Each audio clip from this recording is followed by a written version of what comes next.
It's easy to see things going wrong now. It's easy to wallow in a sad song. It's easy to cry over all that's gone now. But I believe we must carry on. I hear you saying our best days are past us. I've seen you walking through the rubble and stone.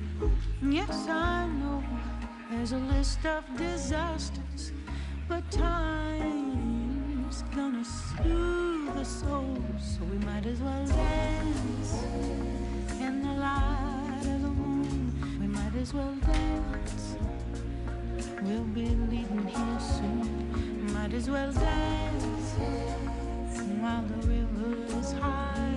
We might as well dance before you kiss me goodbye.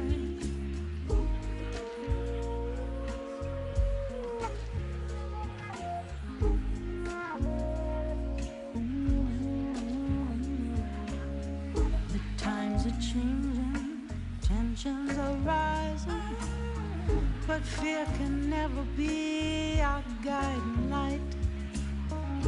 I'm not a fool, I know what hate's disguising, and only love can bring the will to fight. So we might as well dance in the light of the moon. We might as well dance. We'll be leaving here soon. We might as well dance while the river's high. We might as well dance before you kiss me goodbye.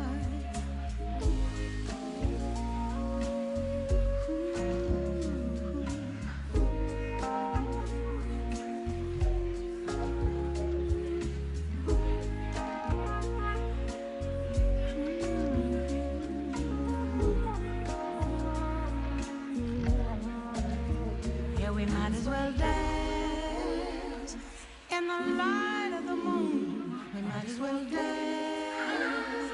We'll be leaving here soon. We might as well dance. Oh, while the river is high, we might as well dance before you kiss me goodbye.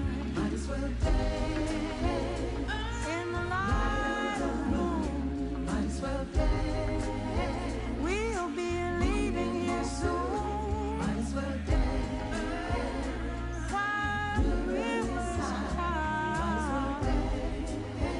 Before you kiss me goodbye.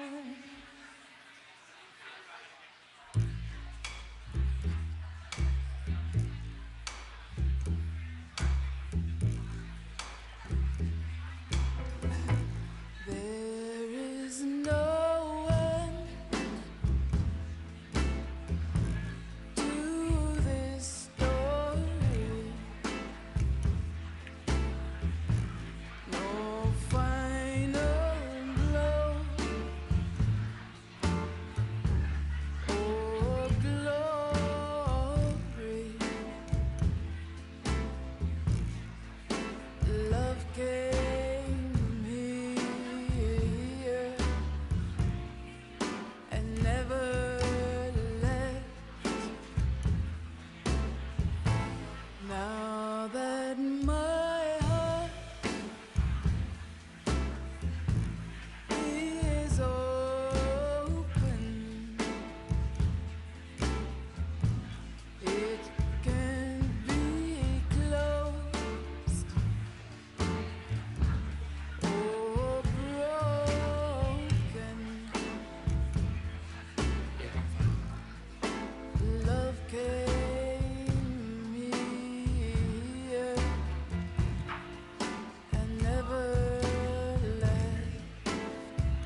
so empty like sky without any sun. Lotus blossom, don't cry. You and I were meant to be one. And though we're apart, it won't be for long. I come to you in my soul.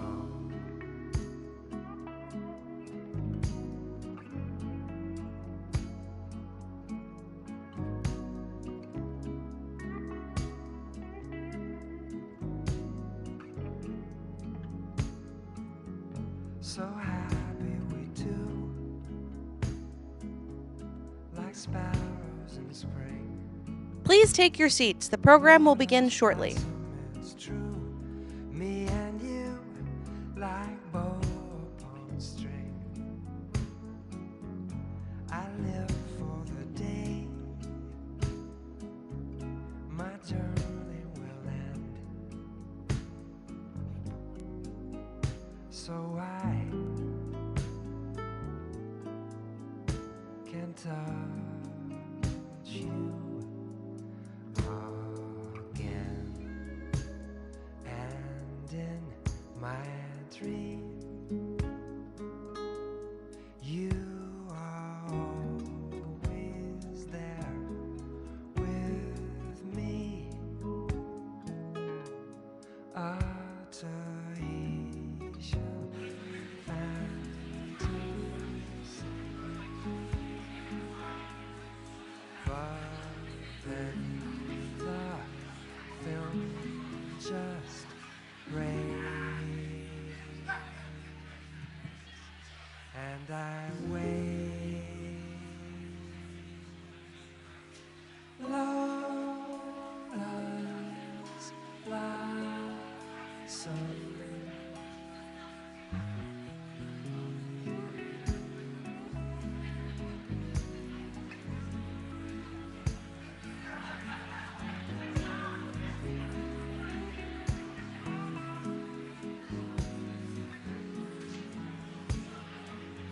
so empty like sky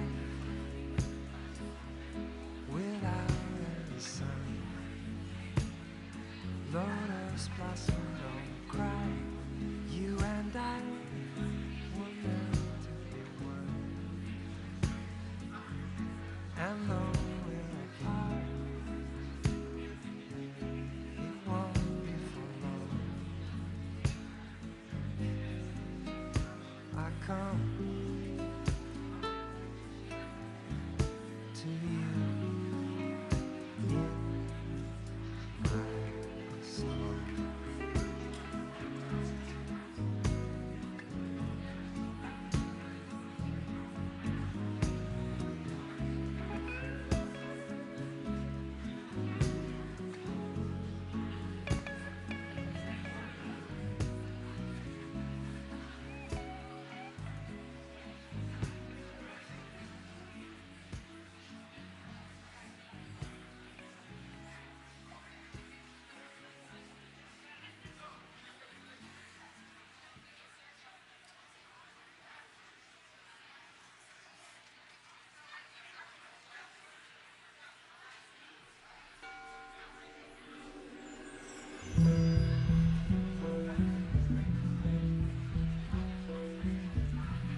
giant wave comes pounding down on you. You think it's gonna crush you, but and it breaks and comes down and sends you crashing to the sand. That's when you get up and laugh. That's the kind of laugh that makes you know you're alive.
It's like cavemen. I bet nobody ever had to remind them that they were alive. Every day they killed for food, or they starved, they froze to death, but I swear to God, I'm sure they laughed a lot better than most people today do.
Take so long to come to me, oh baby, and love, your love. Tell me, were you hiding from me all the time? Each time I tried to find someone to take your place, it was all in vain. No, their lips were never quite the same. No, baby. When I was kissing someone new, deep inside I was missing you. Oh, baby,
make me fall in love with you. I don't know just what I'm gonna do.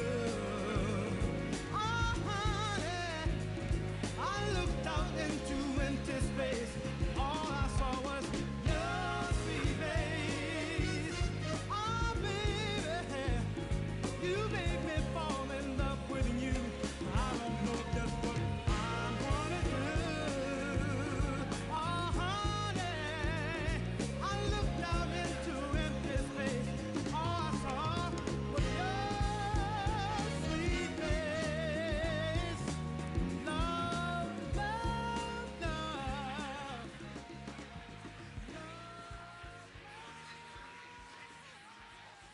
Dauphin County Commissioner Justin Douglas. Freedom, freedom I've been looking for. Freedom, freedom is you. You give me freedom. Good afternoon. My name is Justin Douglas, newly elected County Commissioner to Dauphin County, Pennsylvania. I took my oath of office just a few days ago. I observed the peaceful transfer of power, even in an election where my victory came by the narrowest of margins, 184 votes. Today, I am reminded of how I experienced the events of January 6th, 3 years ago. It was a day that fundamentally changed my perspective on our country. As an American, as a husband, as a father, and as a pastor. On January 10th, I told my church community during my sermon that the violence that day does not represent the fellowship and faith that we seek to embody. For the first time, my wife and I discussed what we would do if our country became destabilized. How would we protect our 3 children? I've always been engaged politically as an advocate and activist for communities that are often overlooked and underserved. Yet this moment, this insurrection, provided the need for deeper engagement. Earlier this year, when Run for Something, an organization that recruits and supports young candidates, reached out and asked if I would consider running for office, a big part of my decision was the reality that county commissioners have a role in overseeing elections. Free, fair, and accessible elections are the bedrock of our democracy.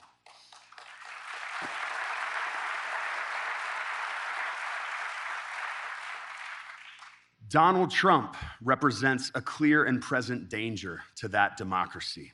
His lies about the election, encouraging his supporters to violently stop the peaceful transfer of power, make him unfit to be president. I'm proud to be here today, supporting a president who has been strong and unequivocal in his defending American democracy.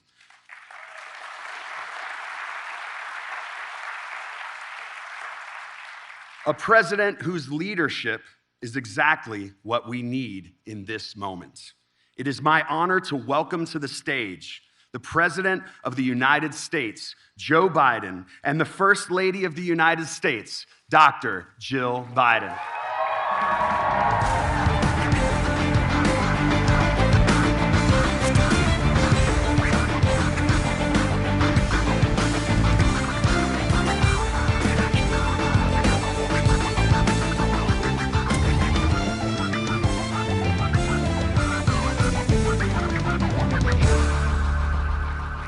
Thank you, thank you.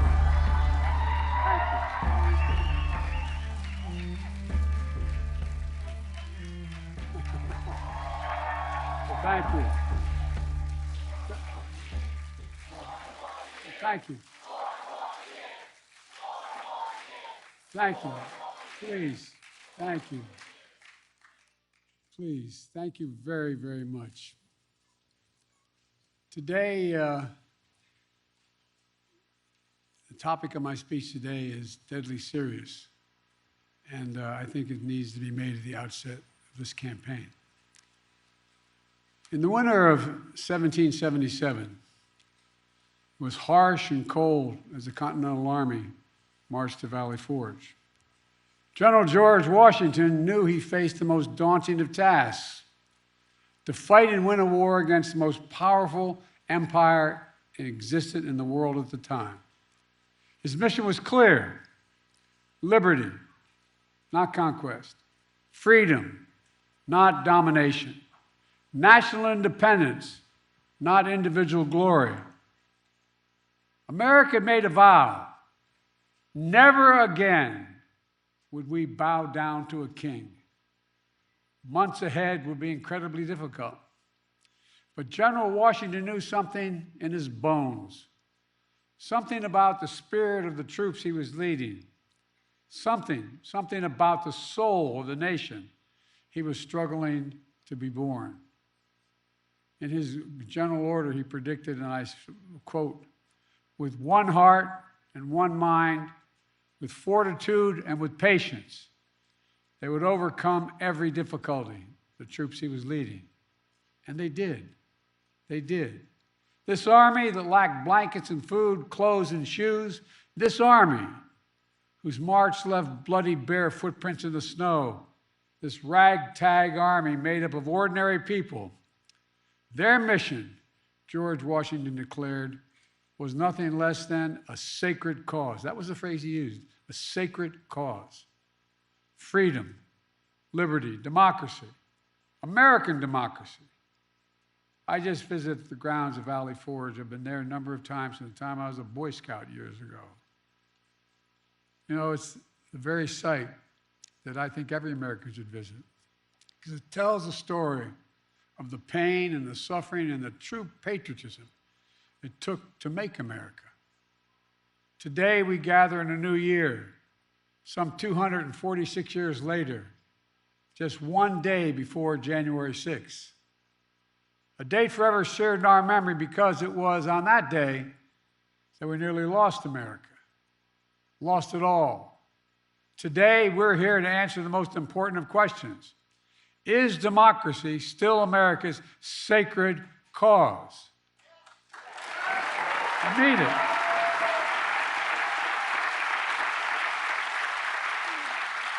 This is not rhetorical, academic, or hypothetical.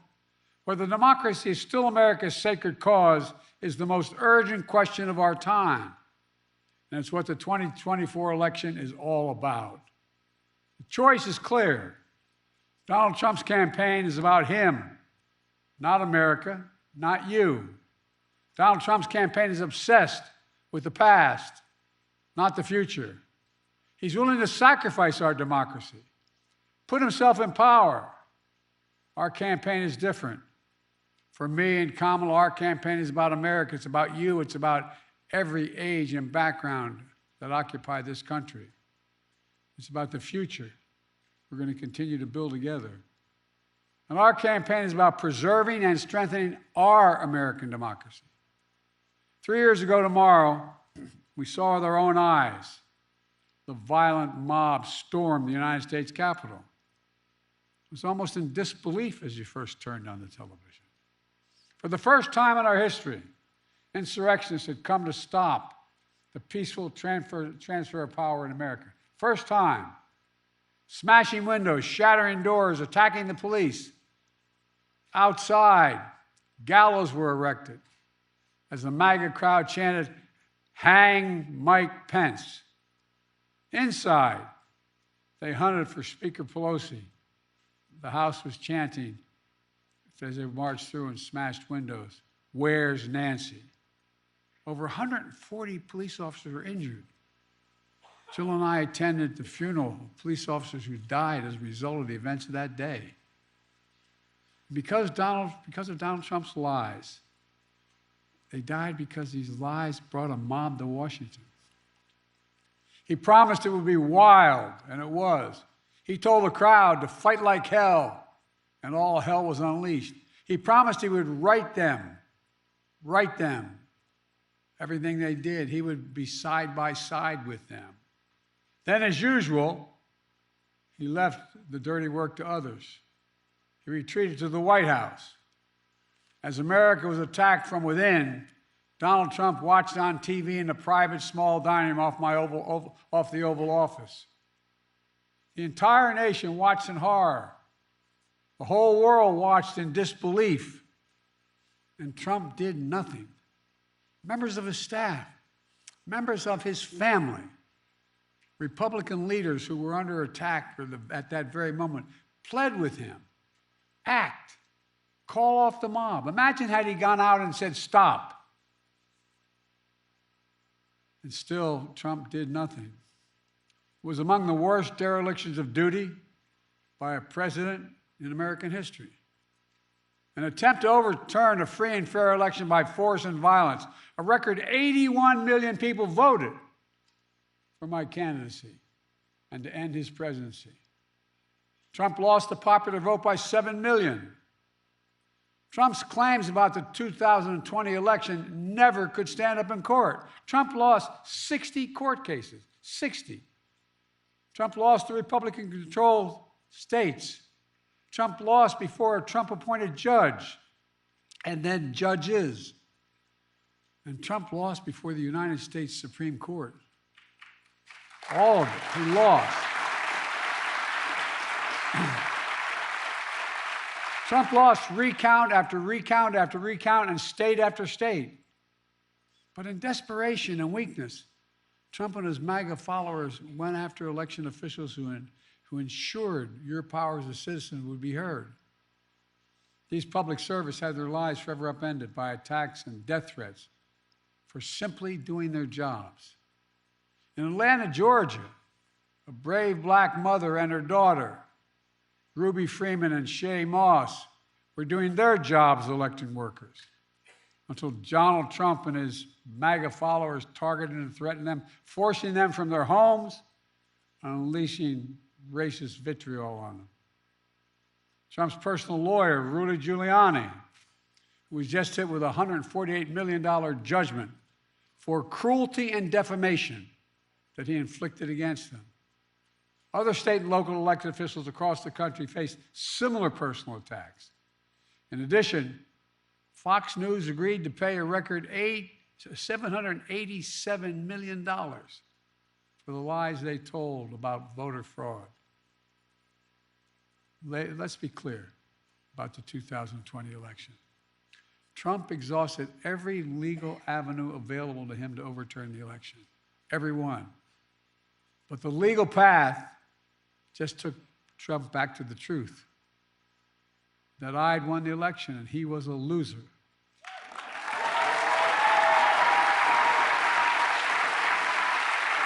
Well,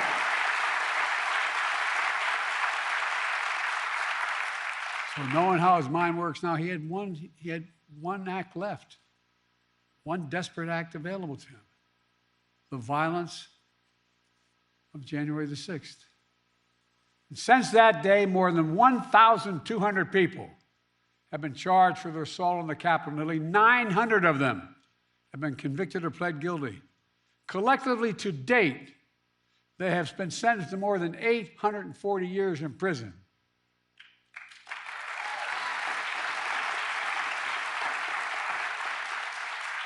And what's Trump done? Instead of calling them criminals, he's called these insurrectionists patriots. They're patriots. And he promised to pardon them if he returns to office. Trump said that there was a lot of love on January the 6th. The rest of the nation, including law enforcement, saw a lot of hate and violence. One Capitol police officer called it a medieval battle. That same officer was called vile racist names. He said he was more afraid in the capital of the United States of America, in the chambers, than when he was fighting as a soldier in the war in Iraq. He said he was more afraid inside the halls of Congress than fighting in the war in Iraq. And trying to rewrite the facts of January 6th, Trump is trying to steal history the same way he tried to steal the election. But we knew the truth because we saw it with our own eyes. This wasn't like a story being told. It was on television repeatedly. We saw it with our own eyes. Trump's mob wasn't a peaceful protest. It was a violent assault. They were insurrectionists, not patriots. They weren't there to uphold the Constitution. They were there to destroy the Constitution.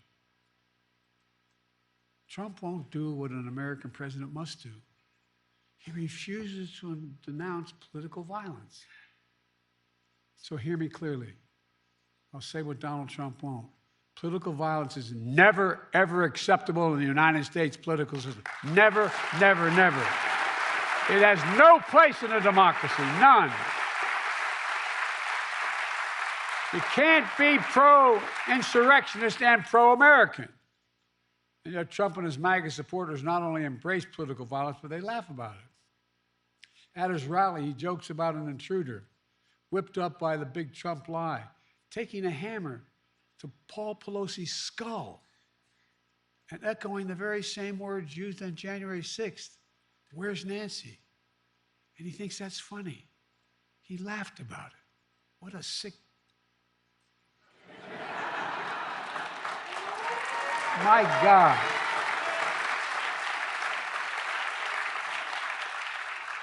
I think it's despicable, seriously. Not just for a president, for any person to say that. But to say it to the whole world listening. When I was overseas, anyway. Trump's assault on democracy isn't just part of his past. It's what he's promising for the future. He's being straightforward. He's not hiding the ball.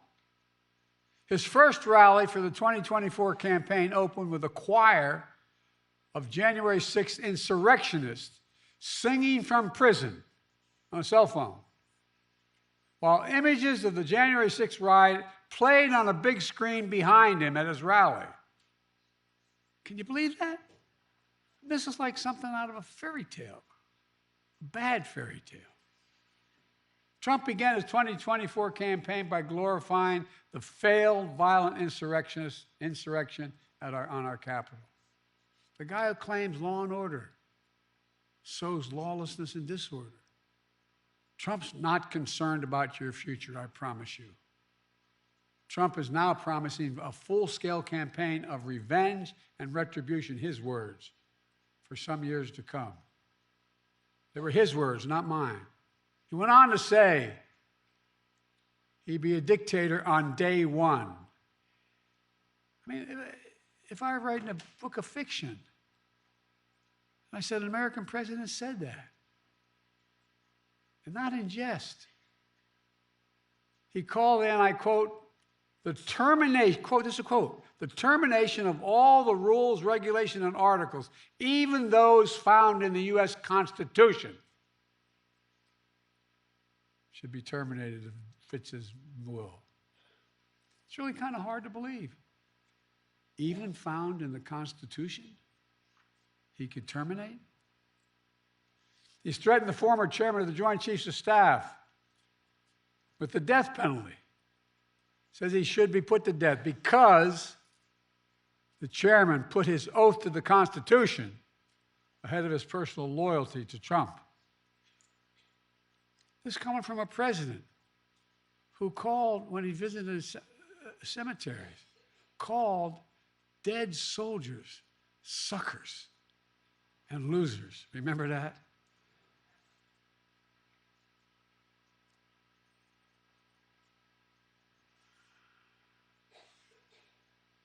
Sometimes I'm really happy the Irish in me can't be seen. It was right around the time I was at Bo's grave, Tommy. How dare he? Who in God's name does he think he is? With former aides, Trump plans to invoke the Insurrection Act, which would allow him to deploy, which is not allowed to do in ordinary circumstances, allow him to deploy U.S. military forces on the streets of America. He said it. He calls those who oppose him vermin. He talks about the blood of America as being poisoned, echoing the same exact language used in Nazi Germany. He proudly posts on social media the words, that best describe his 2024 campaign. Quote, revenge, quote, power, and quote, dictatorship. There's no confusion about who Trump is, what he intends to do. I placed my hand on our family Bible, and I swore an oath on the very same steps of the Capitol, just 14 days after the attack on January the 6th. As I looked out over the capital city, whose streets were lined with National Guard to prevent another attack, I saw an American that had been pushed to the brink, America that had been pushed to the brink. But I felt enormous pride, not in winning, I felt enormous pride in America, because American democracy had been tested. American democracy had held together. And when Trump had seen weakness in our democracy and continued to talk about it, I saw strength, your strength. It's not hyperbole, your strength, your integrity, American strength and integrity. Ordinary citizens, state election officials, the American judicial system had put the Constitution first, and sometimes at their peril. At their peril. Because of them, because of you, the will of the people prevailed. Not the anger of the mob or the appetites of one man. When the attack on January 6th happened, there was no doubt about the truth. At the time, even Republican members of Congress and Fox News commentators publicly and privately condemned the attack. As one Republican senator said, Trump's behavior was embarrassing and humiliating for the country. But now that same senator and those same people have changed their tune. As time has gone on, politics, fear, money, all have intervened. And now these MAGA voices who know the truth about Trump on January 6th have abandoned the truth and abandoned the democracy. They made their choice. Now the rest of us, Democrats, independents, mainstream Republicans, we have to make our choice. I know mine, and I believe I know America's. We'll defend the truth, not give in to the big lie. We'll embrace the Constitution and the Declaration, not abandon it. We'll honor the sacred cause of democracy, not walk away from it. Today, I make this sacred pledge to you: the defense, protection, and preservation of American democracy will remain, as it has been, the central cause of my presidency.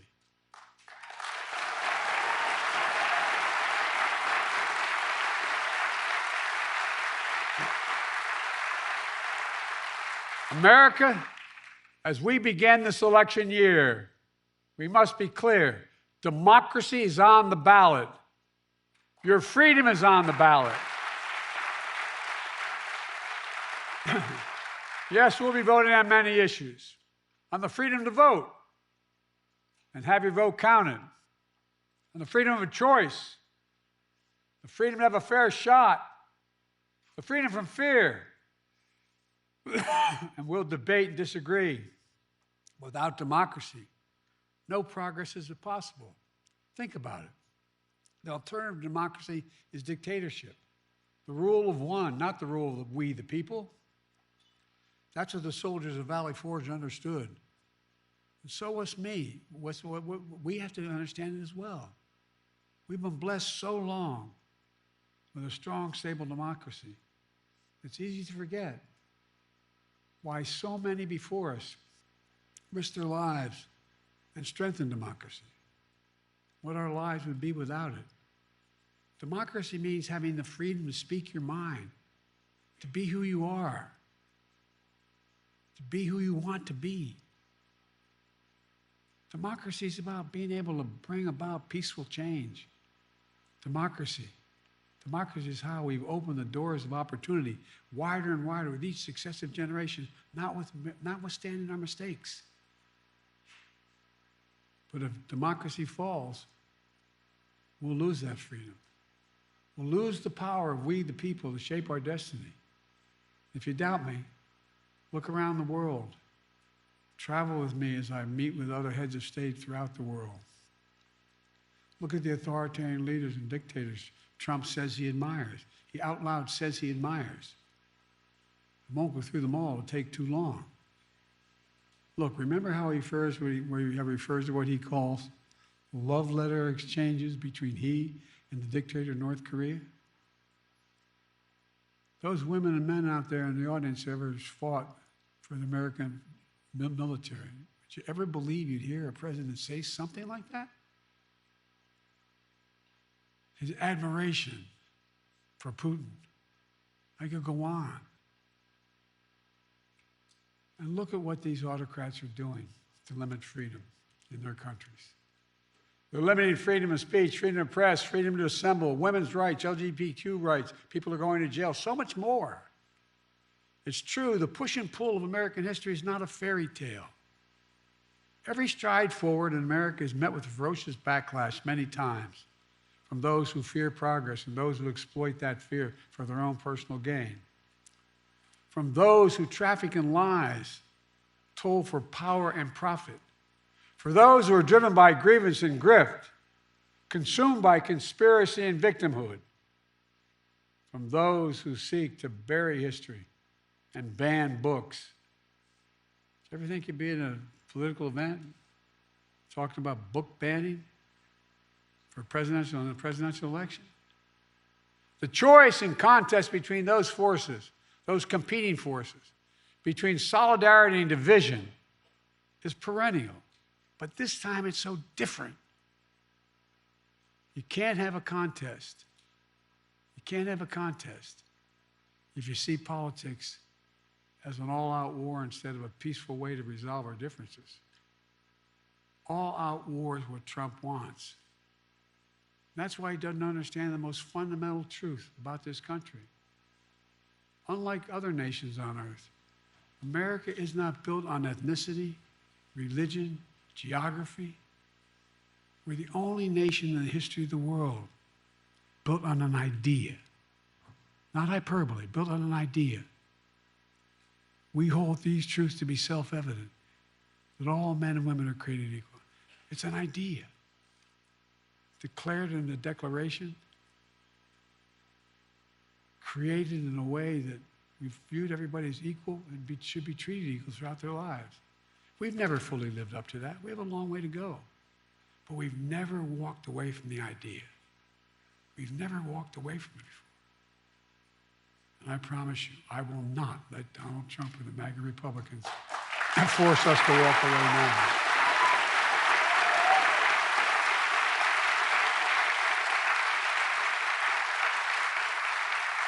We're living in an era where a determined minority is doing everything in its power to try to destroy our democracy for their own agenda. The American people know it, and they're standing bravely in the breach.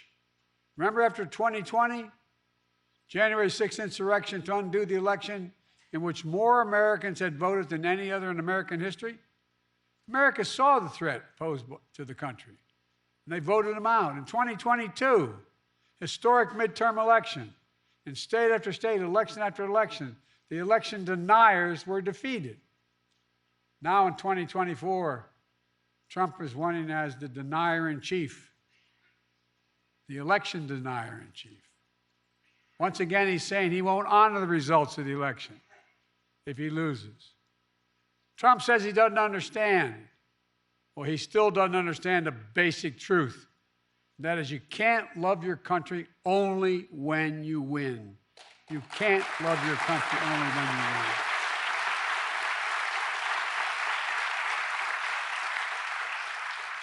So I'll keep my commitment to be president for all of America, whether you voted for me or not.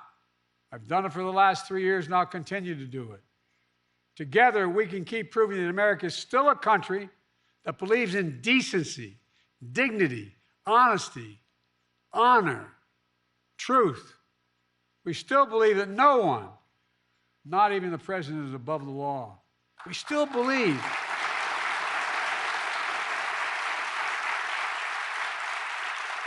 The vast majority of us still believe that everyone deserves a fair shot at making it. We're still a nation that gives hate no safe harbor.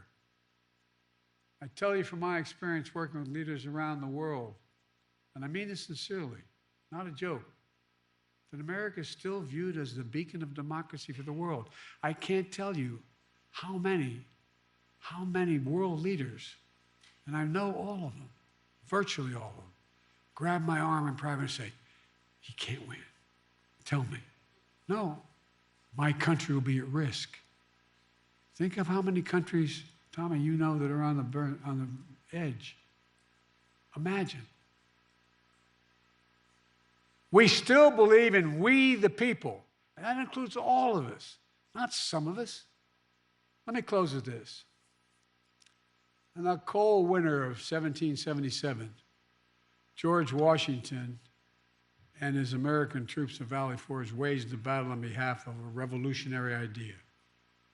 That everyday people, like where I come from and the vast majority of you, not a king or a dictator, that everyday people can govern themselves without a king or a dictator. In fact, in the rotunda of the Capitol, there's a giant painting of General George Washington, not President Washington. And he is resigning his commission as Commander-in-Chief of the Continental Army. A European king at the time said, after he won the revolution, now's the time for him to declare his kingship. But instead, the mob that attacked the Capitol, waving Trump flags and Confederate flags, stormed right past that portrait.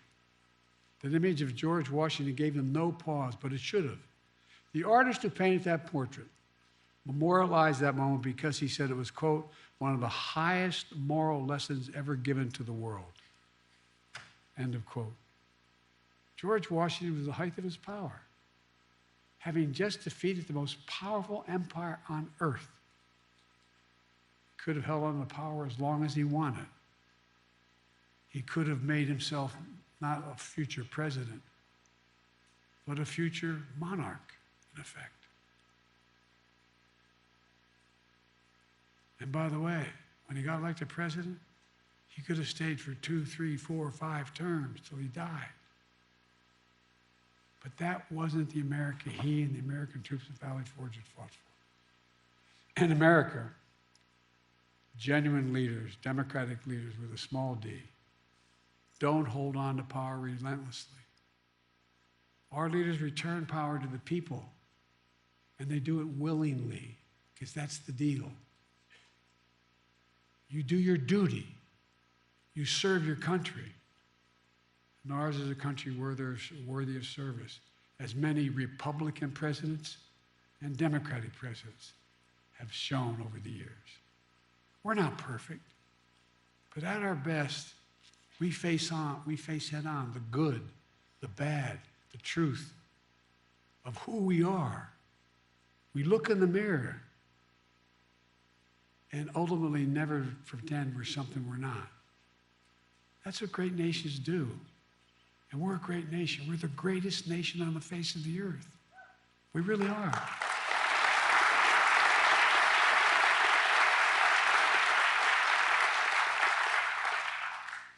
That's the America I see in our future. We get up. We carry on.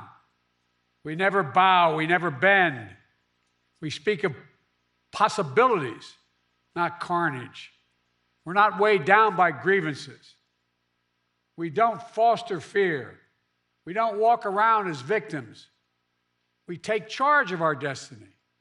We get our job done with the help of the people we find in America, who find their place in a changing world and dream and build a future that not only they, but all people deserve a shot at. We don't believe, none of you believe America's failing. We know America's winning. That's American patriotism.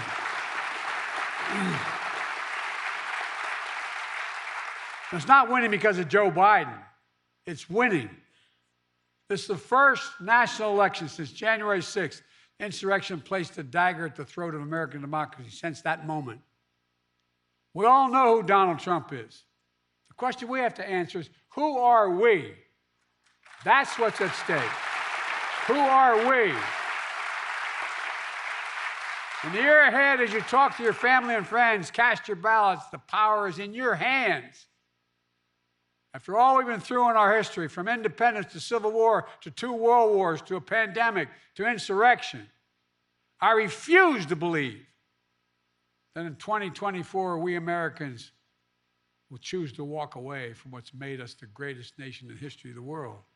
Freedom, liberty, democracy is still a sacred cause. And there's no country in the world better positioned to lead the world than America. That's why, I've said it many times, that's why I've never been more optimistic about our future, and I've been doing this a hell of a long time. Just to remember who we are, with patience and fortitude, with one heart. We are the United States of America, for God's sake. I mean it. There is nothing. I believe with every fiber there is nothing beyond our capacity if we act together and decently with one another. Nothing, nothing, nothing. I mean it. We're the only nation in the world that's come out of every crisis stronger than we went into that crisis. That was true yesterday. It is true today. And I guarantee you will be true tomorrow. God bless you all, and may God protect our troops. Thank you.